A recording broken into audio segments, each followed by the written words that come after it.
ওই হাতুড়ি দ্বারা যদি পৃথিবীর মধ্যে কোনো বড় বড় পাহাড়কে যদি একটা হাতুড়ি দ্বারা একটা আঘাত করা হতো, বড় বড় পাহাড়গুলো পর্যন্ত ধূলিকণায় পরিণত হয়ে যেত। বলেন নাউজুবিল্লাহ।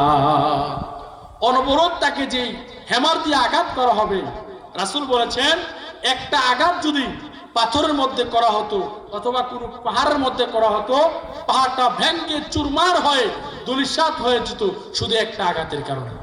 আর আঘাত করতেছে কতক্ষণ পর্যন্ত?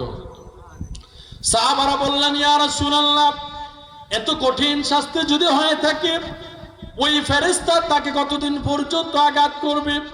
আল্লাহ রাসূল বলেছেন, হাত্তা তাকুমাস সাআ, যতক্ষণ পর্যন্ত কিয়ামত না হবে ততক্ষণ পর্যন্ত সেইভাবে তাকে আঘাত করতে থাকবে। বলেন নাউজুবিল্লাহ।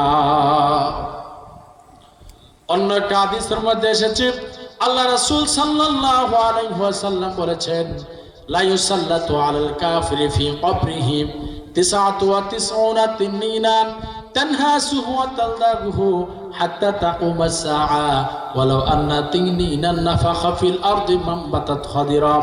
আল্লাহ রাসূল বলেন, সাহাবীরা, যখন কোনো কাফির, কোন পাপিষ্ঠ যখন মৃত্যুবরণ করে তাকে যখন কবরে মাটি দিয়ে দাফন করা আসা হয়, তার কবরে তাকে শাস্তি দেওয়ার জন্য আল্লাহ তাআলা একটা নয়, দুইটা নয়, 99টা সাপ তার কবরে আল্লাহ তাআলা বর্ষণ করে দেন। বলেন নাউজুবিল্লাহ।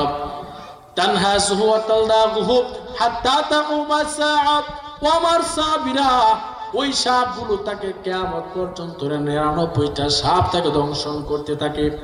সাহাবারা বললেন, ইয়া রাসূলুল্লাহ, দুনিয়ার মধ্যে একটা সাপ যদি, বিষাক্ত সাপ যদি দংশন করে, একটা মানুষ বিষ সহ্য করতে না পারে মানুষটা মৃত্যুবরণ করে মরে যায়, 99টা সাপ যে তাকে কবরে কিয়ামত পর্যন্ত দংশন করবে, তার শাস্তিটা কেমন হবে? সাপের গুলো বিষ কেমন হয়ে যাবে? আল্লাহ রাসূল বলেছেন, ওয়ালাউ আন্না তিন্নিনান নাফাখা ফিল আরদি মামবাতাত খাদিরা ওয়া মারসাবিরা, যে সাপগুলো তাকে দংশন করে, একটা সাপ যদি দুনিয়ার মধ্যে কোনো দিক দিয়ে যদি একটা নিঃশ্বাস যদি দুনিয়ার মধ্যে ফেলতো, একটা নিঃশ্বাসের বিষাক্ততার কারণে সারা পৃথিবীর মধ্যে কোনো সবুজ উদ্ভিদ জন্মাইতো না। বলেন নাউজুবিল্লাহ। 99টা সাপ যে তাকে দংশন করবে, এর মধ্যে একটা সাপ যদি পৃথিবীর মধ্যে কোনো দিক দিয়ে একটা নিঃশ্বাস ফেলতো, শ্বাস ফেলতো, তাহলে একটা শ্বাসের মধ্যে যে বিষাক্ততা, এই বিষাক্ততার কারণে পৃথিবীর মধ্যে কোনো সবুজ গাছ জন্মাইতো না। বলেন নাউজুবিল্লাহ। তাহলে কেমন হয়ে যাবে অবস্থাটা? অন্য একটা হাদিসের মধ্যে এসেছে, আল্লাহ রাসূল সাল্লাল্লাহু আলাইহি সাল্লাম বলেন, বান্দা যখন জাহান্নামে চলে যাবে, বান্দার জন্য একটা জাক্কুম নামের ফল থাকে, তার জন্য খাবার হিসেবে দেয়া হবে।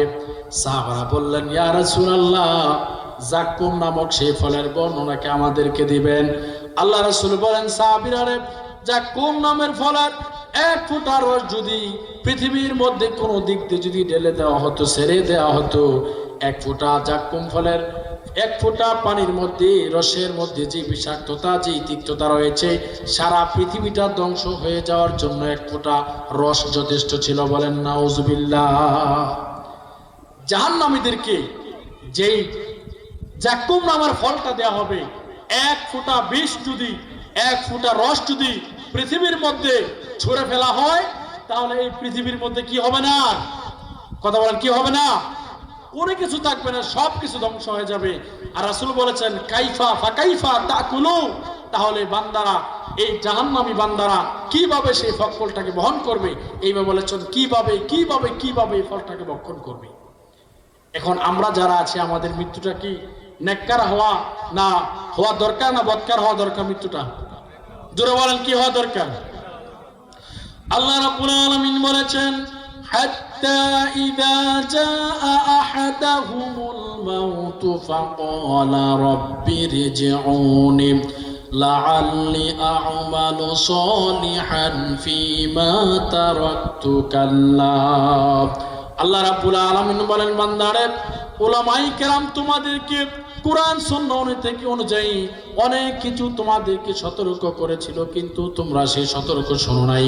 যখন তোমাদের কাছে আজরাইল চলে আসবে, তখন তোমরা বলবে, হায় আল্লাহ, আমাকে একটু সময় দাও, দুনিয়ার মধ্যে একটু সময় দাও, আমি নামাজ পড়ে আসি, রোজা রেখে আসি, ভালো মানুষের সাথে চলার একটু সুযোগ করে দাও। আজরাইল যখন চলে আসবে, আপনারা বলেন আর কি সুযোগ পাওয়া যাবে? আর সুযোগ পাওয়া যাবে? যেহেতু আজরাইল আসলে আর সুযোগ পাওয়ার সময় নাই, সুতরাং নামাজকে আরো পরে শুরু করা দরকার না আজকে থেকে শুরু করা দরকার?